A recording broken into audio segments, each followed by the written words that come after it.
Got another dim bulb here. These LEDs seem to be popping like fuses around here. This is like the third one that's gone this month, and they're not that old. These are relatively modern ones, and they're just not holding up. I think it's supposed to be brighter than that. What do you guys think? This is I don't know even what brand this is, but this is a bulb that popped. It's not that old either. I haven't been into this one yet. I've never got into it. So we're going to pop this one apart and see what goes wrong with it. And while I'm doing that, I'll talk about some of my my purchases on Amazon that keep having to go back. I don't know what it is with crap that they sell on Amazon. I'm trying to get another FireWire cable. I've got a standalone DV box, like DV converter box. It's a Canopus digitizer that'll do analog to digital, digital to analog. And I bought it specifically for the DHR 1000 because the A or DA converter AD works. I can send analog video into it and record it on DV or on the large or the small DV cassettes. But there's no, the digital output works, but there's no analog output from that. So I bought one of these Canopus boxes because it's got two FireWires on it. It's got both of them will function as input and output. In other words, it can feed through. So I could loop it through the Canopus converter box. And we'll do a teardown on that. I'll take it apart and show you guys what's in it. It works, but I'll show you guys what's in one of them. But I can fire the signal through there, and then it'll give me an analog output that I can send to a monitor so I can see what's on the tape, and I'll take the second output and run it into the computer for capture or into the DV or into the say the DVD recorder if I'm going to record it onto DVD. Anyway, it's got a 4-pin and a 6-pin DV connector.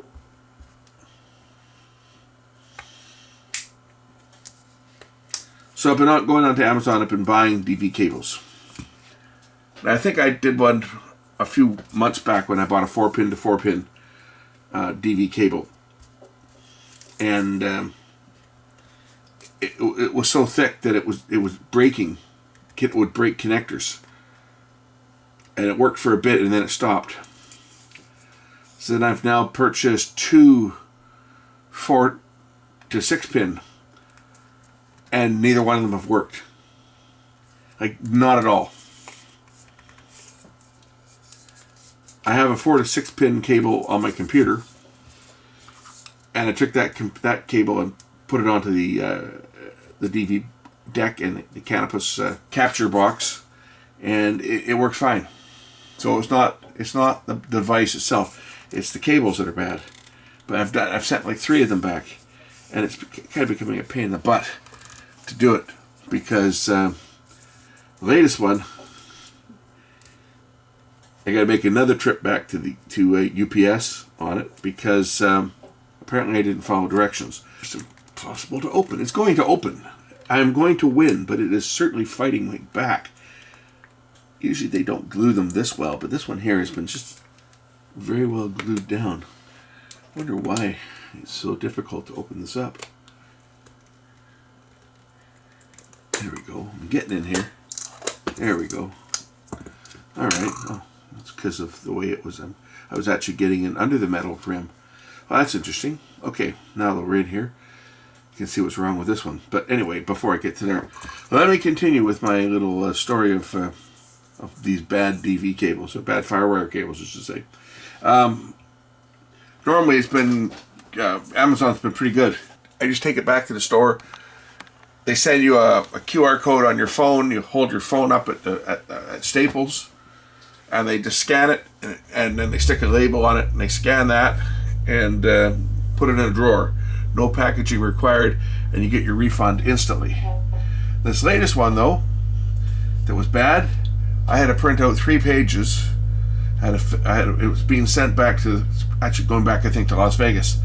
So I had to fill out a form and do a declaration and it says affix one label to the package, and then fix the customs to another package, the other side of the package, and take the third one in and hand it in. So I put it back in the original bag that it shipped in. I took it in there, and the guy says, nope, it must be in a box. So he sent me away, so I have to come all the way home, find a small box to put it in, and take the labels off the package, and put the labels on the box, and take it back to them. I thought that was kind of odd, that they wouldn't accept it in like a shipping bag. Let's check and see what we've got here. We've got our 120 volts, well, 118, 119, close enough. Do we have our DC voltage on this side on the capacitor? We should have about 160, 170 volts. And we do have 165 volts. So we know that the rectifier is working.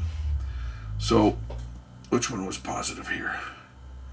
165. Okay, so this is negative, or it's reference to the positive side.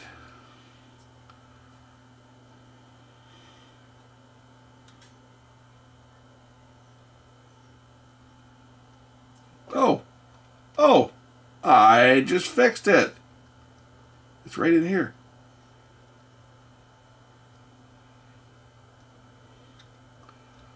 Just putting my probe on here.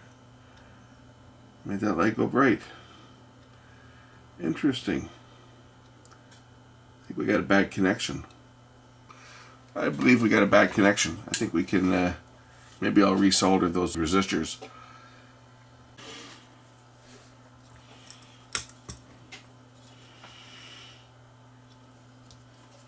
So it was actually this resistor here that I just touched and it lit up.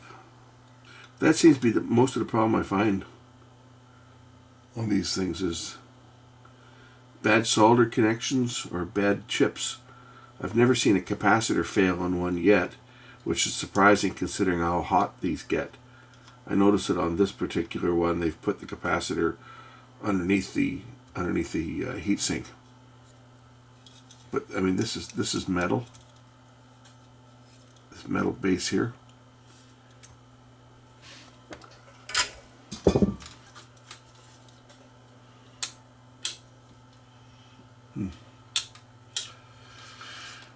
Well, we know it did go bright, so I'll just redo all the connections on here and we'll just see whether I can get it to work.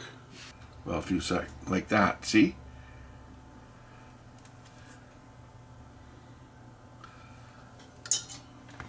Let's just check our voltage drop across these LEDs here. It's impossible to see what I'm doing now because I'm staring into these freaking 18 volts. This is the one that's only got 1 on it, and it's got 8 volts across it. So now it wants to work. Isn't that weird? Something in this area here. I can't see a thing now. I've been looking at these things and my eyes are completely blind. But now it wants to work. Isn't that weird? Let's look at the IC so we can see exactly what is in there. It's a BP5131H. They are a high voltage linear driver, and as you can see, there's actually only 3 connections on that entire IC. You've got your drain side, your load, which goes through all your LEDs in series. It doesn't matter whether you have 1 LED or 10 LEDs or however many, it will provide a constant current source. So you've got your ground, you've got your drain side, which goes through all your LEDs, and you've got your reference.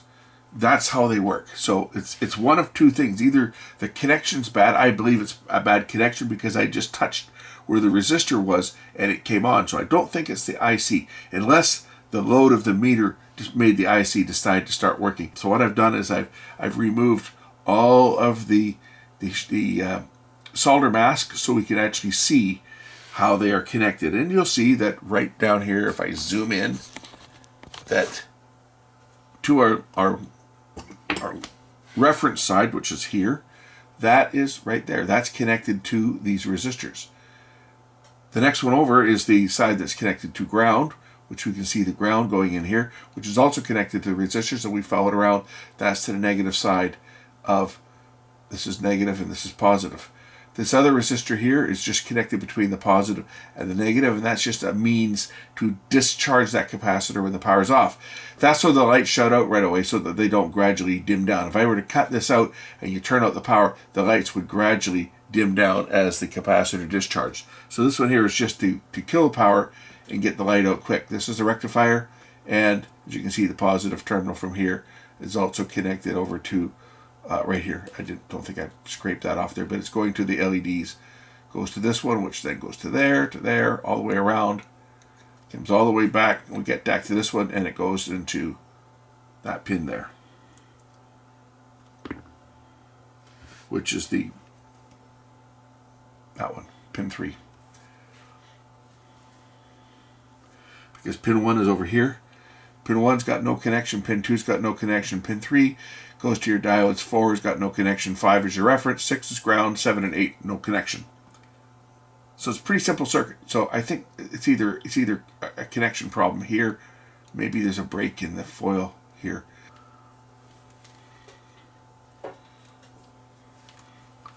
We know that this is the ground side here, so if I put my meter on ground and try not to blow things up, I think I just cooked it. Yep, I cooked it. I took out the fusible resistor, I'm sure. There's a fusible resistor down here, so now we get to take the whole.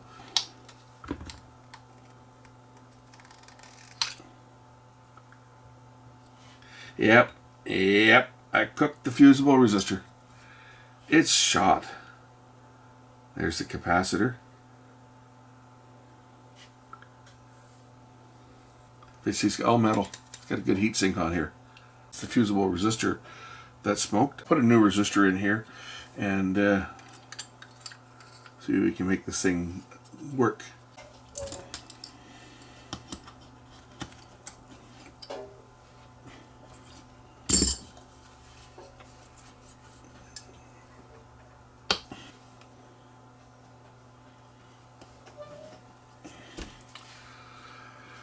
That's how that works.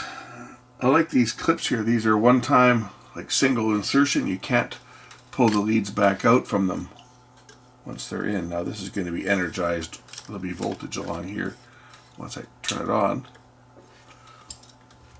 Try to do this again, this time without shorting out the the AC.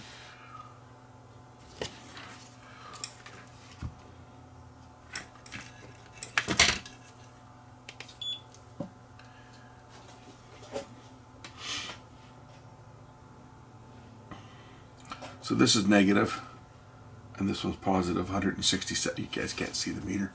167 volts. This is the one I was wanting to measure here, across here. You see, we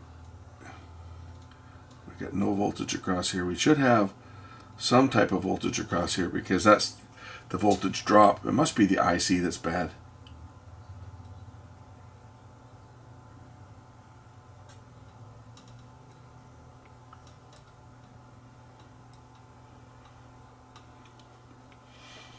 Because there should be a voltage drop across here. As we saw from the diagram, pin 5 is the reference, and it's referenced through these resistors here. Is there any voltage on pin 5?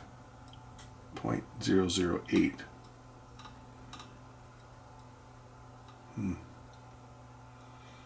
Voltage will start out at maximum here. Your voltage drop 152. 137, 122, 107, 92, 77, 70, and then down to 55. This is the one that's only got one LED in it. So the drop across this one is 7 volts. The drop across these other ones are 14.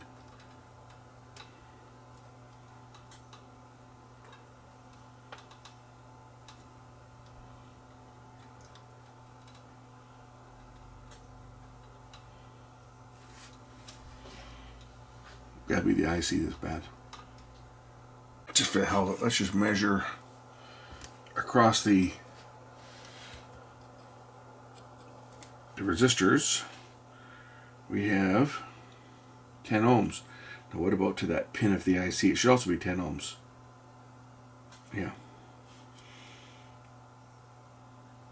See, 10.7. So we don't have a connection problem. This side's 0 because that's the grounded one.